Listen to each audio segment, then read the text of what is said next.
യമനിൽ വധശിക്ഷയ്ക്ക് വിധിക്കപ്പെട്ട് കഴിയുന്ന മലയാളി നഴ്സ് നിമിഷപ്രിയയുടെ കേസ് അതീവ ഗൌരവത്തോടെയാണ് ഇന്ത്യൻ സർക്കാർ കൈകാര്യം ചെയ്യുന്നത്.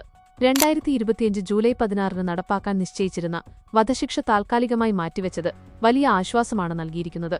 കേസിന്റെ ചുരുക്കം: 2017 യമൻ പൗരനായ തലാൽ അബ്ദുമഹദിയെ കൊലപ്പെടുത്തിയ കേസിലാണ് പാലക്കാട് കൊല്ലങ്കോട് സ്വദേശിനിയായ നിമിഷപ്രിയയ്ക്ക് വധശിക്ഷ വിധിച്ചത്. താൻ ലൈംഗികമായും സാമ്പത്തികമായും പീഡിപ്പിക്കപ്പെട്ടിരുന്നുവെന്നും പാസ്പോർട്ട് തിരികെ ലഭിക്കാനായി തലാൽ അബ്ദുമഹദിക്ക് മയക്കുമരുന്ന് നൽകിയപ്പോൾ അബദ്ധത്തിൽ മരണം സംഭവിക്കുകയായിരുന്നുവെന്നുമാണ് നിമിഷപ്രിയയുടെ വാദം. 2018 യമനിലെ കോടതി വധശിക്ഷ വിധിക്കുകയും 2023 നവംബറിൽ ഇത് സുപ്രീം ജുഡീഷ്യൽ കൗൺസിൽ ശരിവയ്ക്കുകയും ചെയ്തു. ഏറ്റവും പുതിയ സംഭവ വികാസങ്ങൾ: വധശിക്ഷ മാറ്റിവെച്ചു. ജൂലൈ 16 നടപ്പാക്കാനിരുന്ന വധശിക്ഷ താൽക്കാലികമായി മാറ്റിവെച്ചതായി കേന്ദ്ര സർക്കാർ സ്ഥിരീകരിച്ചു. മതനേതാക്കളുടെയും ഇന്ത്യൻ സർക്കാരിന്റെയും ഇടപെടലുകളാണ് ഈ നീക്കം സാധ്യമാക്കിയത്.